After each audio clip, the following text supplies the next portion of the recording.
31 da Constituição Federal.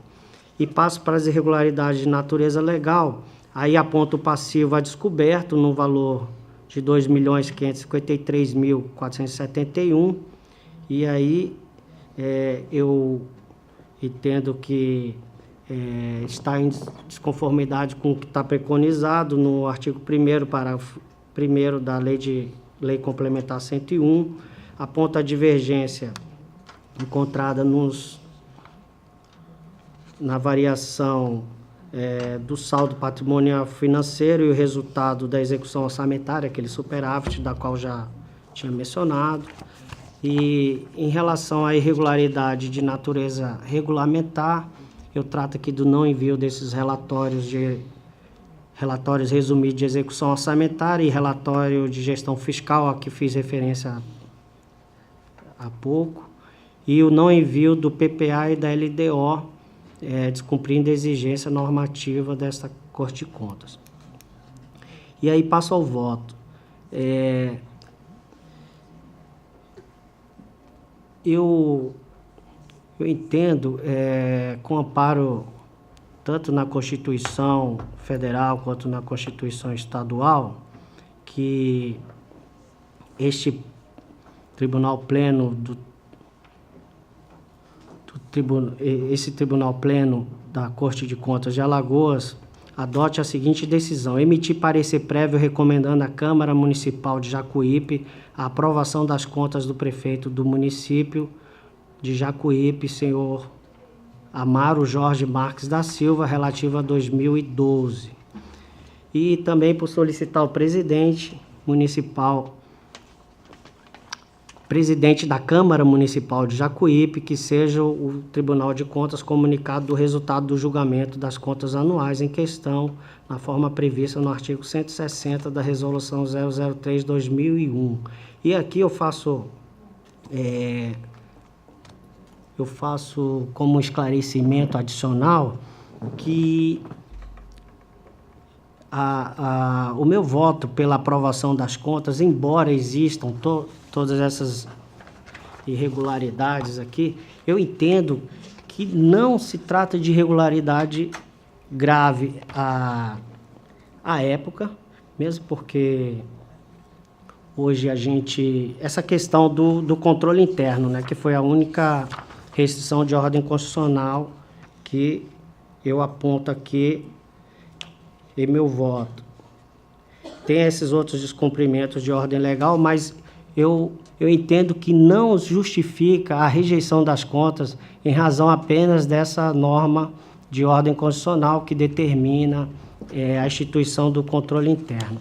Embora tenha essas outras irregularidades, essas outras 3 irregularidades de natureza legal, eu entendo que não é motivo para divergente do entendimento tanto da auditoria quanto do Ministério Público de Contas, que não é justificativa para a rejeição das contas do prefeito do município de Jacuípe relativas ao exercício 2012. É como voto, senhora presidente e senhores conselheiros.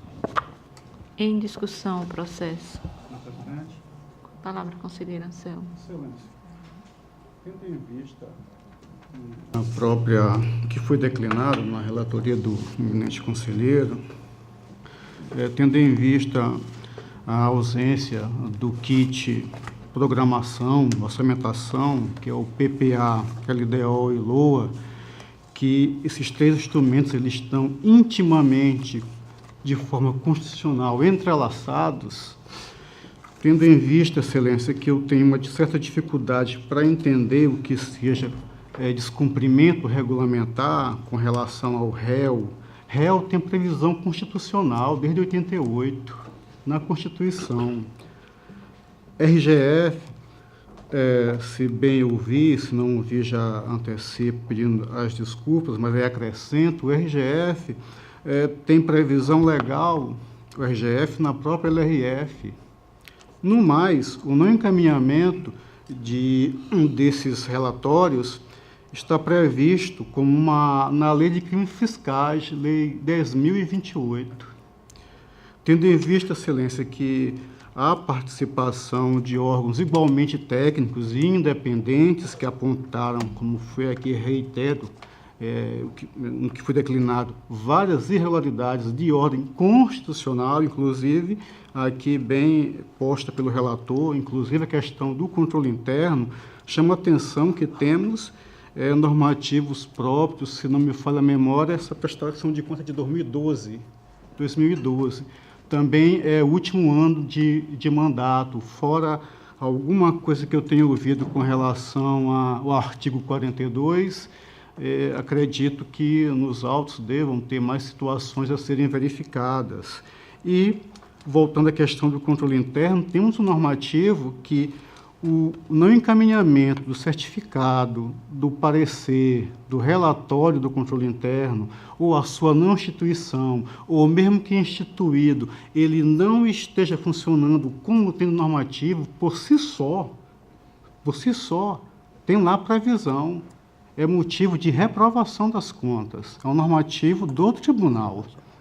Claro que não é uma previsão legal, talvez não seja tão forte quanto em uma resolução aqui, resolução eu estou me referindo especificamente ao nosso regimento interno. Diante desses fatos, Excelência, eu, de certa forma, até me espanto em virtude disso. Para me convencer desses argumentos, eu gostaria de solicitar a vista dos autos para fazer essa análise diante desses fatos. Essa é a minha motivação da solicitação de vistas, senhora presidente. Obrigado. Encaminhe-se os autos ao pedido solicitado em vista ao conselheiro Anselmo. Senhora presidente, gostaria de esclarecer, não só o conselheiro Anselmo, quanto aos demais conselheiros, que não existe crime o fato do gestor deixar de encaminhar o documento, no caso, o relatório de gestão fiscal e relatório resumido de execução orçamentária, a esta Corte de Contas. Existe uma instrução normativa que determina que eles encaminham. Então, o fato de deixar de encaminhar, ele descumpre essa resolução normativa. Por isso que é de ordem regulamentar. Eu não disse que o gestor deixou de elaborar esse relatório e nem publicar. Ele deixou apenas de encaminhar. Então, o fato ocorrido foi a negligência dele de deixar de encaminhar esses documentos a esta Corte de Contas, o que foi apontado. Então, isso não resulta em crime, muito menos em descumprimento de ordem legal, ele ter deixado de encaminhar isso a essa Corte de Contas. É só esse esclarecimento. Senhor presidente, por gentileza, eu não vou voltar a discutir, muito menos discutir sexo dos exames, excelências, mas permitam-me eu só fazer aqui uma leitura rápida. Se o sistema aqui do tribunal nos ajudar, sim, ajudou. Aqui, excelência, a lei 10.028, ela é conhecida como a lei dos crimes fiscais, por assim dizer. Uma parte dela, inclusive, alterara o decreto-lei que trouxe para nós o nosso Código Penal, mas acredito que todos nós saibamos disso. Uma outra parte, excelência, trata das infrações administrativas, que inclusive, excelências, elas são de competência dessa Corte, processamento e julgamento. E um dos fatos que possibilita isso, deixe-me verificar aqui,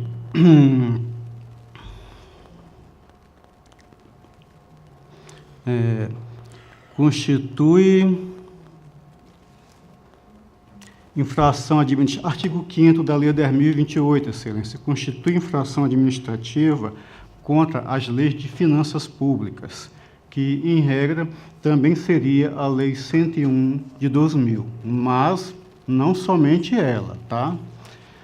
Deixar de divulgar e de enviar ao Poder Legislativo e ao Tribunal de Contas, está aqui explícito, eu não estou inventando, está no inciso 1º, o relatório de gestão fiscal, nos prazos e condições estabelecidos em lei. Obrigado, senhor presidente. Conselheira, me substitui.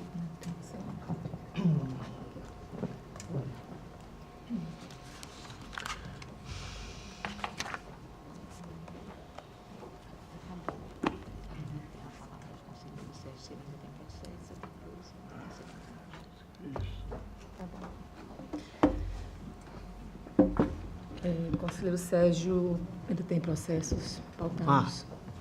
Concluí a minha relatoria dessa sessão, senhora presidente. Obrigada, conselheiro. Então, pela ordem, para relatar, conselheiro Anselmo Brito. Senhor presidente, conselheiros, ilustre membro do Ministério Público, oficial da Corte de Contas, excelências, inicialmente eu tenho diversos processos que cuidam de análise de legalidade de atos de gestão, por assim dizer, pleonasticamente falando, dos nossos gestores públicos. Sendo assim, excelência, eu tenho aqui uma listagem, mas assim está determinado que o pleno seria o competente para sobre eles deliberar. Inclusive, fui admoestado em sessão de Câmara, muito bem admoestado pelo Ministério Público, que certas situações é o pleno, por mais estranhas e que possam parecer, mas seria o pleno o responsável por essa análise. Então, excelência, eu estou trazendo os processos 10.276 de 2014, que é uma contratação direta por dispensa de licitação. O objeto, cessão de direitos autorais da obra do escritor Félix Lima Júnior, denominada Maceió de Outrora, volume 1, para reeditar, divulgar, publicar e distribuir em território nacional. O valor, o cessionário entregará, sob a forma de pagamento de direitos autorais, 50 exemplares da tiragem da obra ao cedente. Primeiro processo. Segundo processo é o processo 348 de 2015. Desculpem, não falei aqui. O contratante é a CEPAL, Companhia de Edição, Impressão e Publicação de Alagoas, e o contratado é o senhor Cláudio Fernando Uiticica Lima. Aqui, eu só queria que fizesse uma verificação. Não, mas é isso mesmo, é o Cláudio Uiticica, apesar da obra ser do Félix Lima Júnior. No processo 348 de 2015, também tendo o mesmo contratante e agora contratado, o senhor Matheus Antônio Magalhães Gonçalves, o objeto é cessão também de direitos autorais da obra Quem Tabelar com Tony ganha um Fusca, de Matheus Antônio Magalhães Gonçalves, e o valor é 150 exemplares da tiragem da obra ao cedente. No processo 17.440 de 2014, a contratante é a CEPAL e a contratada é a senhora Gabriela Maria Holanda Ferreira de Farias. O objeto é a cessão de direitos autorais da obra denominada Monocromático, da própria Gabriela Maria Holanda Ferreira de Farias. E o valor é o pagamento em 150 exemplares da tiragem da referida obra. Processo 17.440 de 2014. No processo 10.005 de 2014, ainda a contratante a CEPAL e a contratada a senhora Ieda Rocha Cavalcante Jucá. O objeto é a cessão dos direitos autorais das obras que compõem o box, denominadas Delícias da Cozinha Lagoana e Doçuras das Irmãs Rocha, de Ieda Rocha Cavalcante Jucá.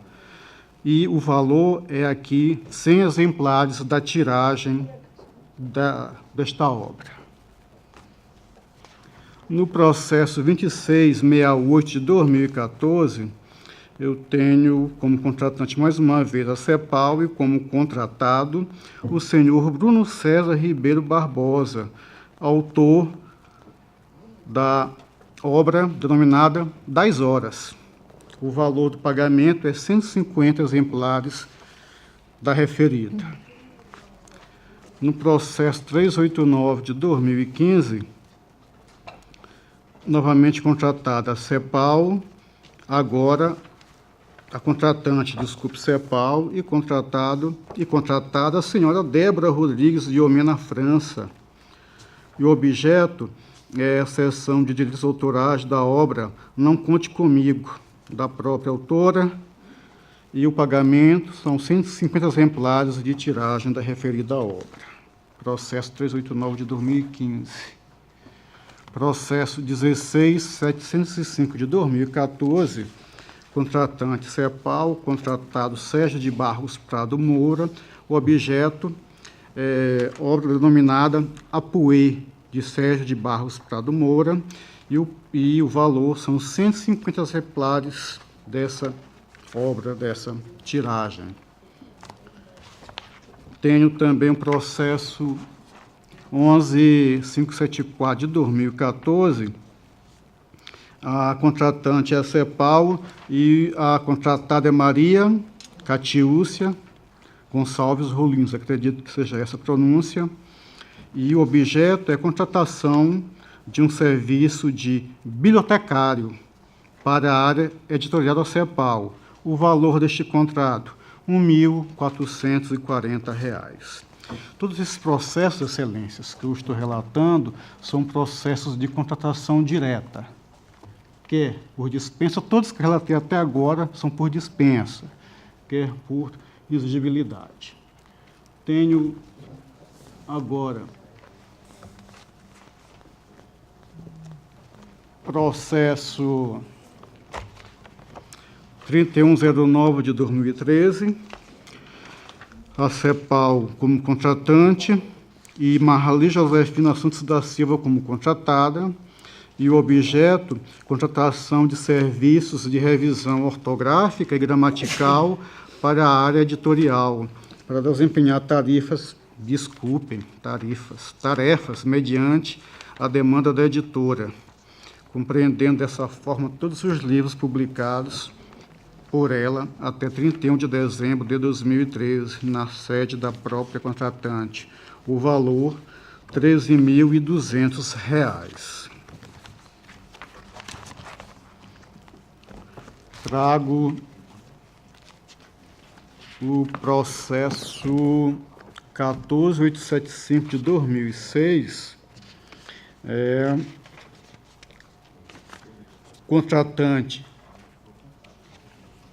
do Estado de Alagoas, por intermédio da Secretaria Coordenadora de Infraestrutura e Serviços, em conjunto com o Instituto de Terras e Reformas Agrárias de Alagoas e Teral, e a empresa Ingecart Limitada. Aqui é dispensa de licitação também. O valor é R$ 15.000 e o objeto é a execução do serviço de serviços cartográficos de transporte de coordenadas geodésicas nos projetos de assentamento Silvio Viana, Jussara Laranjeiras, Chico Mendes, Nova Paz, Roseli Nunes, Primavera, Uricuri e Bezerros, localizados respectivamente nos municípios de São Luís de Quitunde, Bateguara, União dos Palmares, Giraldo Ponciano, Maceió, Atalaia e Delmiro Gouveia. E mais um processo, é o 8140 de 2004, aqui é contratação direta, mas aqui por exigibilidade de licitação, e é contratação do Estado, pela Secretaria-Geral de Governo do Estado de Alagoas, contratando a empresa Opção 1, produção de áudio, cine, vídeo e imagem limitada.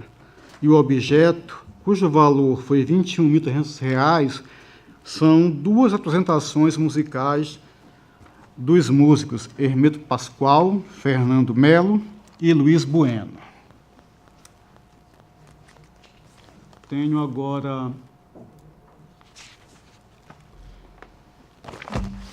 processo 2177 de 2013, esses dois últimos com alguma relevância, por assim dizer, pecuniária. O contratante é o Estado, evidentemente, através do seu Instituto de Tecnologia e Informática e Informação, o ITEC. É bem que aqui, sendo o Instituto, aqui vou retificar, o contratante é o ITEC e o contratado é o senhor Antônio Arnaldo Camelo. O valor dessa contratação é de R$ 264 mil e trata da locação do imóvel localizado na rua Doutor Antônio Pedro de Mendonça, número 250, na Pajuçara, em Maceió, matriculado no cartório de imóveis da comarca da mesma municipalidade. E não, tem mais dois, excelências. Tem ainda o processo 1946 de 2013, que é a contratação da CEPAL,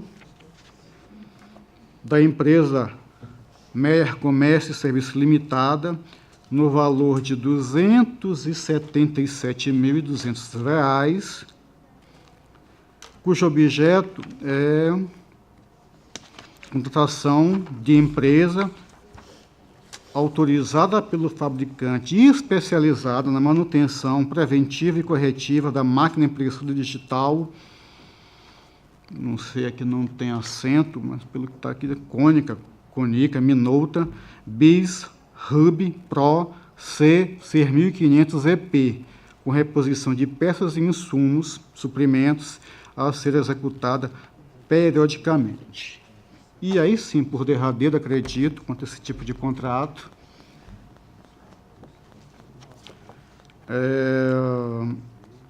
processo 1943 de 2013, no valor, eu vou aqui arredondar, de R$ 300 mil. O contratante é a CEPAL e o contratado é a empresa Rical Indústria e Comércio de Máquina Industrial Limitada. O objeto é aquisição de um equipamento alceadeira automática para ser instalado no parque gráfico da CEPAL, segundo consta, utilizados para cadernos e folhas soltas. São esses, senhora presidente, os controles de atos de gestão que relato neste momento, e todos os votos aqui apresentados, seguindo o parecer próprio, encartado nos autos, e a documentação constante deles, faz crer que, formalmente, o cumprimento do que manda o diploma respectivo foi cumprido. E, sendo assim, eu trago para que nós julguemos pelo registro da legalidade desses atos de gestão, senhora presidente. Com a palavra, o Ministério Público. Exatamente, presidente. Eu queria entender, porque a gente tem entendido, até para a questão da gente de Câmara, como são câmaras diferentes, nós estamos, o entendimento, pelo menos que o gabinete da gente tinha, era diferente do que está sendo feito aqui hoje. Pelo artigo, o doutor Enio, o artigo 7. Queria que o senhor desse uma lida nele. Eu li. E como é que... Então, coloca para a gente tentar entender melhor, para que haja uma coisa, uma única interpretação. A gente já discutiu essa questão aqui, e a redação do inciso, ela permite interpretações, né, diversas. O entendimento que teve aqui no pleno foi que os processos de dispensa e inexigibilidade, independentemente do valor, seriam competência do pleno por conta da redação do artigo. Deliberar sobre licitações, bem como contratações, excetuando-se os procedimentos de dispensa e licitação. Então, está retirando dispensas e inexigibilidades da competência das câmaras e mantendo no plenário. Mas não é o que está escrito aqui. É o que está escrito. Não dá, pelo que está escrito aqui, excetuando-se... Eu quero, se tiver que alterar isso aqui, vamos alterar então agora. Vamos alterar. Porque está dizendo que... Até porque, se a filosofia da Câmara é você ter... a gente tem que estabelecer que o pleno seria as coisas maiores, entendeu? Então a Câmara, hoje, a Câmara está vindo para o pleno agora coisa como...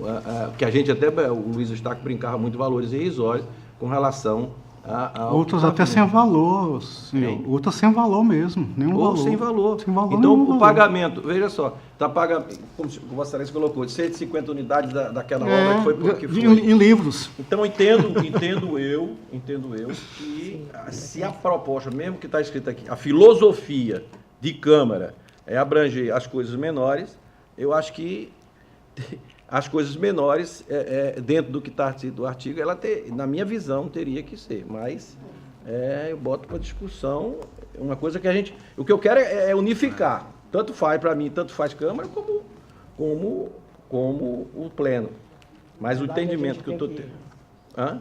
Acho que nós temos que dar uma interpretação. Dá uma interpretação Essa disposição aí. Eu estou levando E da interpretação como tem duas.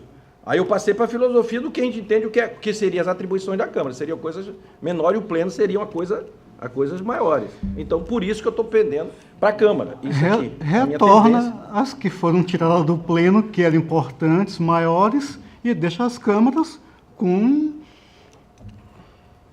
Não, eu só quero unificar, como entendeu, tem presidente? lá Sim, na lei então, orgânica, Só no quero regimento interno, unificar fazendo o essa previsão entendimento. Mas inicial, nada, na verdade. se a gente for, se o entendimento aqui, nós entendemos que é assim, a gente, entendeu, conselheiro Fernando? assim, no- A gente vai trazer, mas só para unificar, só quero unificar. Para ficar uma interpretação única. Porque antes houve entendimento pelo que o procurador entendeu que existia já uma decisão do Pleno, foi isso. Já houve uma decisão do Pleno de que... Então, desculpe, eu não participo. Eu acho que Já não houve. estava É isso que eu aqui, queria não. entender. De que, pela redação do inciso, todas as dispensas e inexigibilidades Todas, deveriam ser trazidas ao Pleno. Então, retiro, já não estava na sessão. Eu acho Já que foi o houve, motivo já que o houve. conselheiro- Se houve Eu a decisão concordo já com- da maioria, que vai ser assim. Eu concordo com Vossa Excelência, inclusive. Eu acho que os contratos, mesmo sendo dispensa e inexigibilidade de baixo valor, deveriam ser mantidos nas câmaras. E vir para cá os de alto valor. Uma alçada, inclusive. Exatamente. Isso, porque se a gente tem, Mas inclusive, a gente chegou senão aqui é ridículo, e estabeleceu a alçada seguinte, 20 daquela mudança que houve do 23, do artigo 23 até 10%. Se a gente estabelecendo a alçada dos valores, aí tem que ser Então Câmara. teria que ser inclusive para dispensa e inexigibilidade. Não mas a redação do inciso tem, excetuando-se dispensa e inexigibilidade. Assim, dá essa interpretação aqui que a gente está trazendo aqui. Agora, eu sugiro que seja feita uma nova proposta de alteração aqui desse... Eu vou fazer o seguinte, vou Porque dar a minha hoje, proposta, assim, vocês aí façam o que vocês acham. A minha proposta é o seguinte, eu vou propor na sessão que vem, que, entendendo a filosofia, que seja da Câmara os valores estabelecidos aqui, até não vou mudar nem os 10, os 20, da mudança dos 23, do artigo 23, daquela mudança que houve, daquela alteração. Só suprimir esse excetuando-se dispensa e Pronto, inexigibilidade. eu vou trazer e botar aqui como uma proposta de alteração da resolução. Mas enquanto está excetuando, a gente julga os Pode, processos. porque se já vamos teve julgar assim, os pode, processos. claro. Não tem problema nenhum, tranquilo. Até porque, se já houve uma decisão do Pleno, inclusive vou trazer, se o Pleno achar também que não deve, manda arquivar, não tem problema nenhum. Pronto, então vamos dar continuidade. Vamos dar continuidade, à tá bom. relatoria, né, como consta no normativo. Todos pela regularidade, viu, excelência? Também Todos só para... E concluindo que o conselheiro vai trazer a proposta. Vou trazer aquela proposta E tirando continua, pra- então, como está posto Tá valendo neste hoje, momento. Por favor. O Ministério Público se manifestou em todos os processos relatados, exarando pareceres nos autos, se manifestando em todos eles pela regularidade das contratações sob o ponto de vista formal. Em discussão, os processos ora relatados. Passamos à votação. Conselheiro Fernando. Relator. Conselheiro Sérgio. Acompanha o relator, certo? Conselheiro Otávio. Correlator. Aprovados. A palavra, o conselheiro Anselmo. Senhora Presidente, eu quero aproveitar o ensejo, apesar de ter sido informado que meus processos estão prontos, mas como eu ainda não assinei e não estão aqui presentes, eu, por prudência, já que está aqui o conselheiro Fernando, o conselheiro Otávio, ia devolver os processos de vista, dar aquelas multas de prescrição, decadência, imprescritibilidade, aquela conversa toda. E também entendo com o conselheiro Rodrigo, eu vou fazer o seguinte, eu vou adiar, se eles estão pautados para hoje, eu vou adiar para quinta-feira, acredito que já com o senhor Rodrigo aqui, eu devolvo a todos de uma vez. E também, Excelência, senhor Otávio, eu vou adiar o processo de vista que Vossa Excelência relatou originário. Na sessão passada, eu acredito que tenha falado de uma situação aqui, Vossa Excelência trouxe num único processo, num único voto, contas de governo e contas de gestão.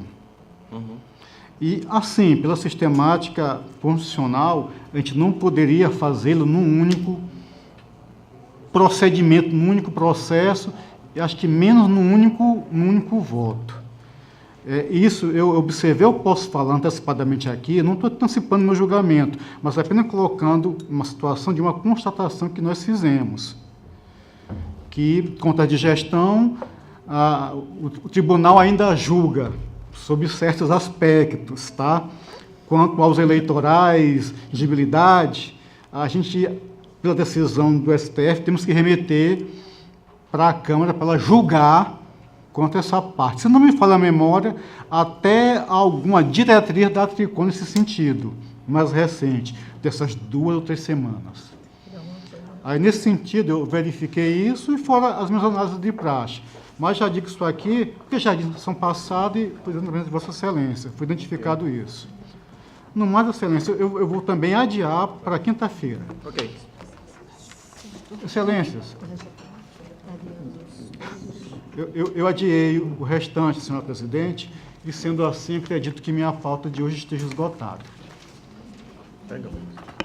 Então, concluímos a pauta desta sessão. Passamos a palavra à senhora conselheira e aos senhores conselheiros, ao representante do Ministério Público, no horário das explicações pessoais. Com a palavra, conselheira Anceu. Gostaria de só fazer aqui uma lida ainda com relação ao evento nacional dos corregedores e ouvidores dos tribunais de contas, Excelência. Eu quero aqui iniciar, tem um texto aqui, eu vou tentar ser o mais célere possível. Senhora Presidente, conselheiros, membro do Ministério Público, eu queria aqui agradecer, na verdade, e registrar o empenho de Vossas Excelências, mas também das equipes do tribunal, que num espaço exíguo, diminuto de tempo, planejou, organizou e realizou com muito carinho esse encontro nacional de corregedorias e ouvidorias dos tribunais de contas acontecido em Maceió, Alagoas, em 2018. Eu queria também estender os agradecimentos à equipe da Corregedoria, à equipe da Diretoria Geral, à equipe das diretorias administrativa, financeira, de tecnologia e também de comunicação. Ao cerimonial, e aqui vou ressaltar pelo trabalho verificado por uma servidora da casa, é importante, que sempre está auxiliando a corte nos eventos. E, assim, sem querer esquecer ninguém, sem ser pretensioso também, lembrar a todos que é uma impossibilidade, agradeço a todos os envolvidos, direto ou indiretamente, no sucesso do evento. Por último, eu queria também, o senhor Fernando, fazendo as nossas vezes, agradecer o empenho da equipe da ouvidoria e dos demais voluntários que nos auxiliaram neste evento e aqui, evidentemente, na parte que nos coube, tá? Sem aqui deixar de reconhecer o abrilhantamento da equipe da Corregedoria, que também nós somamos, na verdade, com eles, no sentido de fazer um evento exitoso. E, dessa forma, eu comunico a Vossas Excelências que os trabalhos desse encontro, ele foi encerrado com avanços, penso eu, sinto eu, e acredito, com avanços significativos para o sistema de controle externo, especialmente, novamente, Fernando, para as ouvidorias dos Tribunais de Contas do Brasil, que contou praticamente com 100% dos representantes dos Tribunais de Contas do Brasil. E aqui vou fazer um registro, aí é um risco que assumo. Somente o Tribunal de Contas do Estado de São Paulo, ele não se fez presente por nenhum dos seus tribunais. Eu faço registro no sentido da ouvidoria especificamente. Então, Excelência, nós, reunidos no dia 24 de agosto, na tarde, sob o comando do conselheiro Sebastião Rana, nós finalizamos, lemos, debatemos e assinamos a Carta de Compromisso das Ouvidorias dos Tribunais de Contas do Brasil em 2018, mas que isso vai ficar para a posteridade, para a melhoria do sistema de controle externo. A Carta Compromisso, Excelência, traçou diretrizes com vistas ao aprimoramento e fortalecimento das ouvidorias no âmbito dos tribunais de contas, estabelecendo os requisitos exigidos pelo marco de medição do desenvolvimento dos tribunais de contas. Acredito que nossa avaliação agora ela deve dar um salto. Acredito, penso eu que estou fazendo algo nesse sentido. O compromisso de implementação e manutenção das estruturas das ouvidorias, a aprovação dos normativos próprios essenciais para a atuação, os sistemas informatizados, os planos de ações relacionados ao controle social e à transparência, sobretudo uma parcela significativa da transparência ativa, as metas e indicadores de desempenho, a devida observância aos comandos da lei de acesso à informação, dentre outras, e do recente Código de Defesa dos Usuários de Serviços Públicos, previstos ou trazido para o nosso mundo positivado através da Lei 13.460 de 2017, bem como o compromisso das instituições fomentarem e promoverem a capacitação e a troca de experiências exitosas entre os membros e servidores dos tribunais de contas, de suas corregedorias, de suas ouvidorias, conforme, especificamente, pode ser constatado quanto à parte que cuida das ouvidorias na íntegra da carta assinada e já constante, publicado no site do tribunal. Excelências, eu só quero registrar aqui este reconhecimento e o meu agradecimento e atenção. Senhor presidente, Com a palavra, conselheiro Fernando. eu gostaria apenas, para ser muito sucinto, de fazer minhas as palavras que profere nesse momento o conselheiro Anselmo Brito. Realmente foi... eu não trouxe nenhum resumo sobre isso, porque imaginei, inclusive, que esse reconhecimento do êxito, do êxito da reunião já teria sido neste tribunal comentado, porque na semana seguinte ao evento, na terça-feira, nós, inclusive Vossa Excelência e o conselheiro Otávio, nós estivemos juntos numa solenidade em Brasília, quando, na ocasião da posse do ministro Humberto Eustáquio Martins, na Corregedoria Geral do CNJ. E na quinta e sexta-feira subsequente, eu estive no Rio de Janeiro, participando de um fórum de discussão da melhoria do controle externo dos tribunais, de uma forma geral, que pretende, inclusive, senhora presidente, na próxima terça-feira, trazer um resumo sobre esse encontro. Mas, como disse, para ser sucinto, quero endossar as palavras do conselheiro Anselmo Brito com relação ao evento aqui ocorrido no estado de Alagoas, com relação ao encontro de corregedorias e ouvidorias, que também, no caso das corregedorias, nós elaboramos também uma carta de compromisso, que Vossas Excelências já devem ter acesso a ela. De forma que eu gostaria de agradecer e parabenizar a todos. Muito obrigado, senhora presidente. Eu registro também que foi com grande satisfação e grande felicidade que podemos vivenciar aquele evento, naquele momento. E, como já bem registrou o conselheiro Anselmo, enaltecer também o empenho das pessoas, dos nossos servidores, dos nossos funcionários, que se dedicaram, assim, de forma muito firme, uma dedicação extrema mesmo, tanto que nós tivemos, e foi constatado por todos, um evento, como também frisou o conselheiro, num tempo pequeno para que pudesse haver a movimentação para a realização dele, e realmente foi de um êxito brilhante, posso dizer.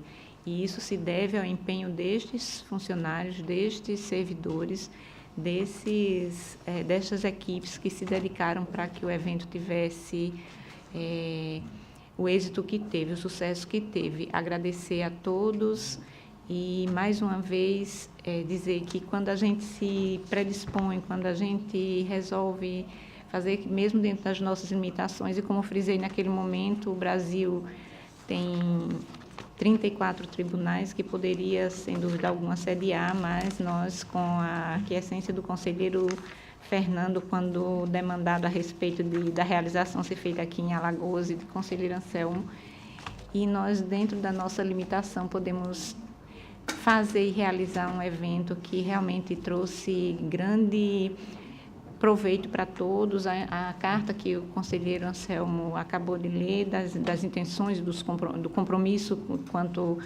ao avanço que as ouvidorias pretendem alcançar, da mesma forma as corregedorias, eu acredito. E, enfim, a palavra é, como sempre, de gratidão, de agradecimento, e vamos em frente, vamos caminhar com perspectiva de melhores dias, de melhores avanços, de grandes avanços, eu acredito. Desta forma, em nome de Deus, declaro encerrada a presente sessão, convocando-os para a próxima no horário regimental. Está encerrada a sessão.